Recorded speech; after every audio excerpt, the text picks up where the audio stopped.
കുവൈത്തിൽ വിഷമദ്യം കഴിച്ചതിനെ തുടർന്ന് 13 പേർ മരണമടഞ്ഞതായി ആരോഗ്യ മന്ത്രാലയം സ്ഥിരീകരിച്ചു. വിഷമദ്യ ദുരന്തത്തിന്റെ പശ്ചാത്തലത്തിൽ Indian embassy help line number സ്ഥാപിച്ചു. കുവൈറ്റിൽ വിഷമദ്യം കഴിച്ചതിനെ തുടർന്ന് ഇതുവരെയായി 13 പേർ മരണമടഞ്ഞതായി ആരോഗ്യ മന്ത്രാലയം സ്ഥിരീകരിച്ചു. വിഷബാധയേറ്റ് ഇതുവരെയായി 63 പേർ ചികിത്സയിൽ കഴിയുന്നതായും ആരോഗ്യ മന്ത്രാലയം വാർത്താക്കുറിപ്പിൽ വ്യക്തമാക്കി.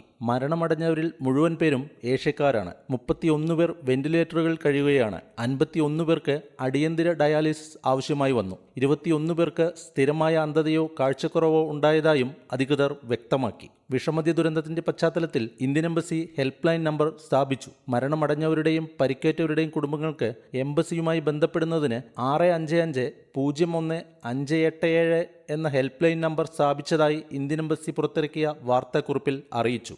സംഭവം എംബസിയുടെ ശ്രദ്ധയിൽപ്പെട്ടയുടനെ ഇന്ത്യൻ സ്ഥാനപതിയും മറ്റ് എംബസി ഉദ്യോഗസ്ഥരും ബന്ധപ്പെട്ട സർക്കാർ ആശുപത്രികൾ സന്ദർശിച്ച് ആരോഗ്യസ്ഥിതി അന്വേഷിക്കുകയും ശരിയായ ചികിത്സയ്ക്കായി ബന്ധപ്പെട്ട ആശുപത്രികളുമായും കുവൈറ്റ് ആരോഗ്യ മന്ത്രാലയവുമായും നിരന്തരം ബന്ധപ്പെട്ടു വരികയാണെന്നും എംബസി പുറത്തിറക്കിയ വാർത്താക്കുറിപ്പിൽ അറിയിച്ചു.